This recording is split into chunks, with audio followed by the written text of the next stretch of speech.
حکم آپ اسی کو دیں گے نا جس کو پہلے نماز سکھائی ہوگی، جس کو طہارت کا مسئلہ سکھایا ہوگا، استنجا کرنا آپ نے سکھایا ہوگا، وضو کرنا سکھایا ہوگا کم از کم، پھر نماز کا طریقہ آپ نے سکھایا ہوگا، تبھی تو بچے کو کہیں گے۔ کون باپ ہے جو اپنے بچے کو سکھا رہا ہے؟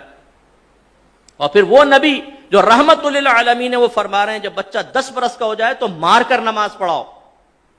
اعلی حضرت امام علیہ سنت فرماتے ہیں کہ مار کر نماز پڑھاؤ، سرکار نے حکم فرمایا، یہ اس لیے نہیں تھا کہ وہ نماز ہے، بلکہ اس لیے کہ وہ فرض ہے۔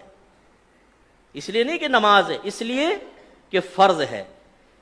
جب فرض اصل ہوا تو اس کا مطلب یہ ہوا کہ روزہ بھی چونکہ فرض ہے، اس لیے باپ پر واجب ہے کہ جب 10 برس کا بچہ ہو جائے اور روزے کی طاقت رکھتا ہو تو سختی کے ساتھ اس کو روزہ رکھوائے، اور اگر 10 برس میں باپ سختی نہیں کرے گا نماز اور روزے کے بارے میں تو وہ گناہگار ہوگا، مکروہ تحریمی کرے گا۔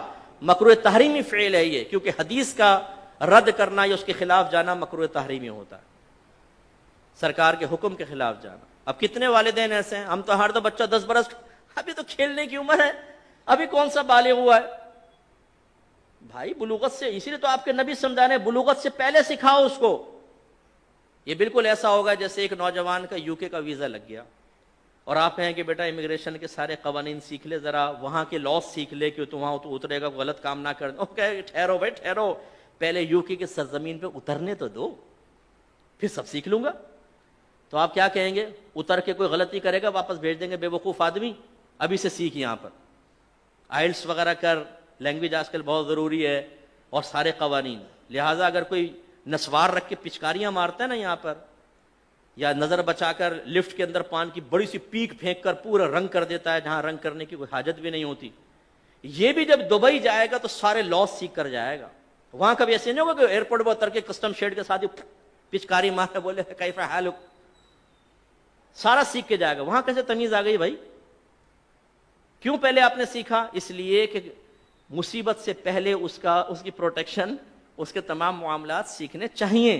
یہی ہمارا مذہب کہہ رہا ہے۔ غفلت کا عالم یہ ہے کہ بچہ، بڑا افسوس ہوتا ہے کہ سرکار تو 10 برس کے بچے کو کہتے ہیں سختی کرو، ہمارا یہاں پر 27 سال کا نوجوان فجر کی نماز میں پڑا سو رہا ہوتا ہے اور باپ کی تیوری میں بل نہیں آتا۔ وہی بچہ اگر 5000 کا نوٹ گما کر آ جائے، اوئے ہوئے باپ شرلی پٹاخے کی طرح جائے گا چھت کی طرف۔ 5000 کا نوٹ گما کر آ گیا، دونوں دن 2-4 تماچے مارے گا، چائے لائیں گے تو چائے کو لات مار دے گا، لے جاؤ نہیں کھانے کو دل چاہ رہا۔ 5000 کا نوٹ، او کمبخت جا کر دیکھ کہیں پڑا ہوگا، بیٹے کو 10 دفعہ دوڑائے گا، بڑا بے چین پریشان۔ وہی بچہ فجر کی نماز قضا کرے تو زیادہ اتنا بڑا بدبخت ہے، پڑھتا ہی نہیں نماز، نکل جائیں گے۔ ناشتہ ڈٹ کے کھا رہے ہیں، سب کچھ ہیں، بھائی کوئی خوف نہیں ہے آپ کو؟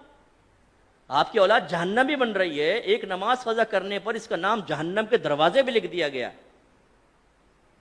جیسے آپ کے دروازے پہ آپ کے بیٹے کے بارے میں اکرم نام ہے تو اکرم چرسی لکھ کے کوئی چلا جائے تو خوش ہوں گے آپ؟ بولیں گے کس نے لکھا ہے میرے بیٹے کو چرسی؟ حالانکہ بیٹا ہو بھی نہیں، لیکن چرسی لکھنا ہی آپ کے لیے بڑی تکلیف کی بات ہے۔ اور آپ کے نبی فرما رہے ہیں جس نے نماز جان بوجھ کر قضا کی اس کا نام جہنم کے دروازے پر لکھ دیا جاتا ہے، لیکن باپ نہیں پھڑکے گا۔ چرسی پہ پھڑک گیا، وہاں جہنمیوں میں نام لکھا گیا، اولاد کو کوئی پرواہ نہیں ہے۔ بیوی پڑی سو رہی ہے، خراٹے لے رہی ہے ساری رات میں، تھک گئی ہوں جی میں، اس لیے فجر کی نماز نہیں پڑھ رہی، کوئی تیوری میں بل نہیں آتے، بھائی اٹھو نماز پڑھو، گھر میں بے برکتی اور نحوست ہوگی۔ تو معذرت کے ساتھ کتنے ہم میں ایسے بیٹھے ہوں گے کہ جنہوں نے کئی مہینے سے فجر کی نماز نہیں پڑھی ہو؟ کتنے ایسے بیٹھے ہوں گے جن کے کئی سال تک گھر میں قرآن نہیں کھلا ہے یا اس نے خود نہیں کھولا ہے؟ فرصت ہی نہیں ہے۔ سیکھیے خدا را، اصلاح کیجئے، احکام شرعیہ عملیہ سیکھیے، اپنے بچوں کو سکھائیے، اس طرح گناہوں کے